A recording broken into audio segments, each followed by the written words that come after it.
Muito bem, já estamos com Brandalize ligados direto com Curitiba. Muito boa tarde, Dom Brandalize, seja muito bem-vindo. Boa tarde, João Batista. Boa tarde a todos. Sextou, João Batista. Sextou, mas nós estamos ligados nas cotações. Nós estamos no meio de feriado, né? Aqui no Brasil é assim, né? Em todos os lugares, né? Emenda os feriados, é o que está acontecendo no nosso país, mas não lá fora, né? O restante do planeta está rodando, principalmente as bolsas de Chicago e Nova York. Então, mais uma vez, lembrando a todos vocês que aproveitem essa sexta-feira para entrar no clube e ver os preços rodando em tempo real. Então, lá no clube do Tempo e Dinheiro, você se transformando em assinante, você tem as cotações em tempo real, as informações escolhidas pela equipe do Giovanni Lorenzon, né, que é um cara que dispensa comentários, é um grande jornalista experiente do agro, e também, preste atenção, os prêmios rodando nos portos. Isso é importante, então veja os prêmios no clube, entra no clube, põe o telefone, Gleides, põe na tela o telefone para você, mais uma vez, a gente não se cansa de dizer isso, porque é um diferencial fantástico para a agricultura, você ter o Clube do Tempo e Dinheiro, que são informações em tempo real, é um WhatsApp fechado, focado no agro, focado no tempo e no dinheiro, só para gente que é profissional, e o telefone está na tela para você aderir, ser assinante. 199-9813-2915, 199-9813-2915, e hoje, mais do que nunca, além de você acompanhar as cotações, tem os prêmios. Estão rodando aqui os prêmios no Brasil, certo, Branda? Certo, João Batista. Hoje, prêmios de Chicago rodando, mercado acomodado, né, por causa do mercado brasileiro, mercado financeiro também travado praticamente no Brasil, né, é um feriadão alongado, maioria dos comerciantes, cooperativas também desacelerado, né, a maioria que a gente conversa com o pessoal de cooperativas também esticando o feriadão, né, justamente porque ainda não tem colheita de safrinha, soja já foi colhida, então o pessoal aproveita aí para esticar um pouquinho o período, né, João? Tá, mas essa colocação sobre prêmios, olha o trem levando a soja do Brasil. Essa colocação sobre os prêmios é muito importante porque com essa guerra tarifária e a China falando que vai comprar mais soja do Brasil e menos lá nos Estados Unidos, as cotações de Chicago perdem um pouco da importância, enquanto que tem muita importância os prêmios aqui no Brasil, né, Branda? E aí, onde ficam as cotações? Lá no clube. A Brandalize Consulting tem o privilégio de ter essas informações exclusivas e nós temos um privilégio ainda maior porque eles mandam para nós e a gente põe lá no clube para você. Né, Branda? Exatamente, João Batista. Já estamos lá com os dados aí dos prêmios, né, o mercado do dia, como é que está fluindo, o produtor se posicionar. Ainda dá tempo do produtor correr atrás, né, de fazer aquele barter inteligente, né, João Batista, para ele garantir aí que a nova safra venha com sucesso também, né? Sim, mas assim, o Brandalize, o que a gente quer destacar, realmente o mercado está mudando, quer dizer, além de nós estarmos produzindo mais soja que os americanos, somos o maior produtor do mundo, 170 milhões de toneladas, as cotações estão aqui agora, né? Pena que não tem uma bolsa mais vibrante, independente, né? A B3 está ligada, é contrato espelho com Chicago, mas o produtor, antes de fazer o negócio, tem que saber os prêmios dos portos. Exatamente. Os prêmios são importantes aí, formador de valores. Nesse ano, refletiram bastante na cotação, né? Chegamos a ter momentos que estava pagando mais de $1 por bushel, né? Chegou a pagar $2,40 a mais por saca, né? E quem aproveitou aquele momento ali, veja a diferença, né? $2,40 a mais, né, João? Isso dava uns R$13, R$14 a mais para a soja, em cima do prêmio, basicamente do prêmio, né, João? Então isso é importante. Só pegando teu gancho aí para comentar com relação às bolsas. As bolsas, a gente pensa que teria que ter uma bolsa aqui, mas é que nem eu falo para os meus alunos aí do MBA. Para você ter uma bolsa que tenha credibilidade, tenha liquidez, que ela funcione, precisa ter muito dinheiro circulando nela, né, João? Não é só o produtor, a indústria, o exportador, o que vai trabalhar com o grão, vai girar. Se não tiver muito dinheiro, não tem liquidez, e daí ela é facilmente manipulável, né? Então, isso no Brasil dificilmente vai ocorrer, né? Nesses tempos, principalmente nesses tempos nebulosos que nós passamos aí com governos e economia que estamos girando. Um exemplo bem simples que eu gosto de dar, João, a Bolsa de Londres, né? Ela cota café, né? Na Inglaterra não tem um pé de café.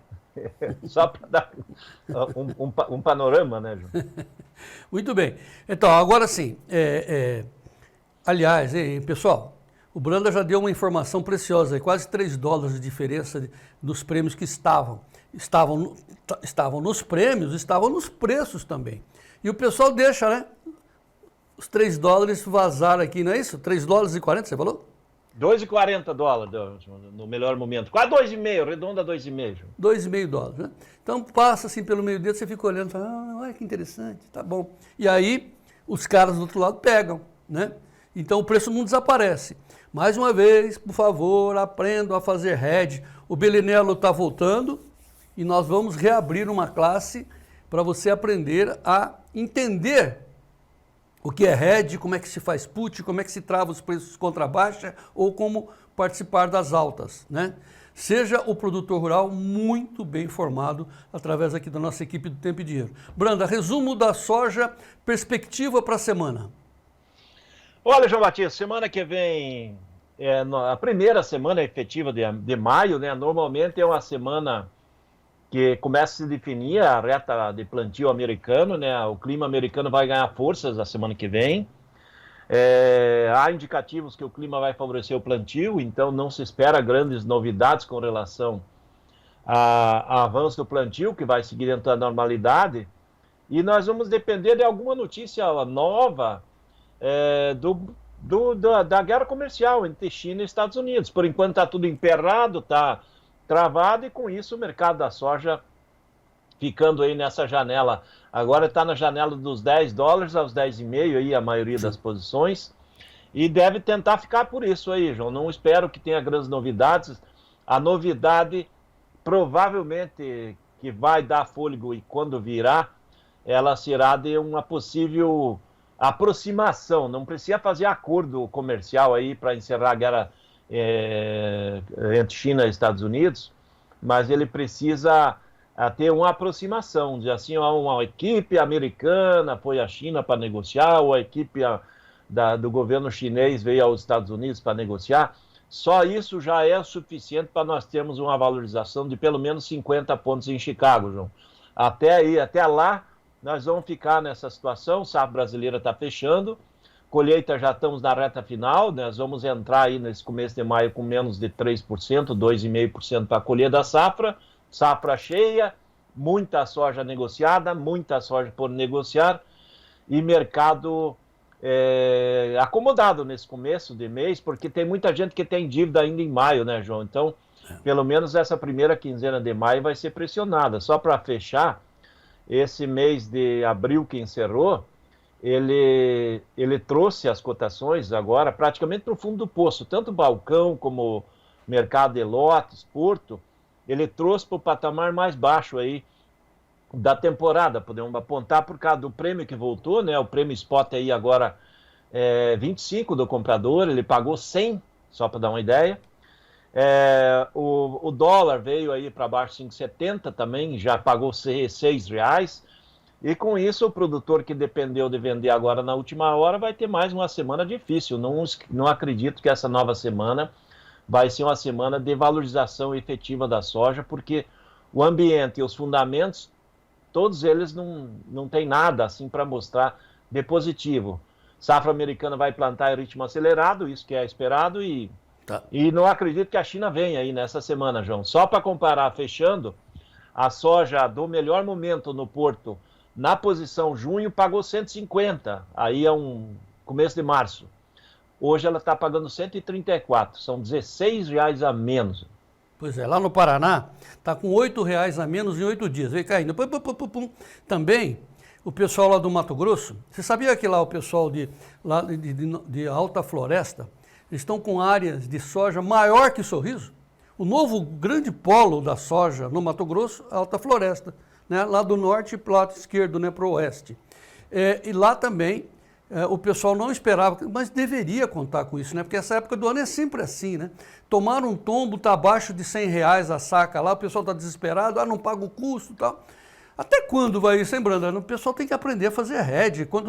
Ou pega prêmio no físico, ou faz hedge à frente, porque se fica assistindo de novo entre abril e maio, lá vem a pancada. Olha aqui, ó.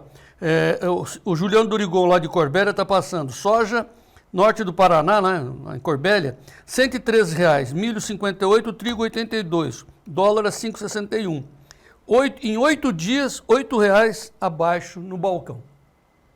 Uma hora a gente aprende, né, Branda? Exatamente. Isso a gente tem que deixar claro que em ano de super safra, o produtor sabe que na hora das contas o preço cai bastante, era abril e maio. Desde janeiro a gente vem falando isso, desde outubro, novembro, né? A gente falando para não deixar para vender na hora do vencimento das dívidas, que é o mês de abril e maio, né? Pô, sabe assim, é um ensinamento que o Brandalize e também o Belinello sempre me passam. João Batista, mire nos boletos. Você não tem que calcular o preço, você tem que olhar o boleto, você tem que matar o boleto, né? Porque os boletos sempre vencem, né?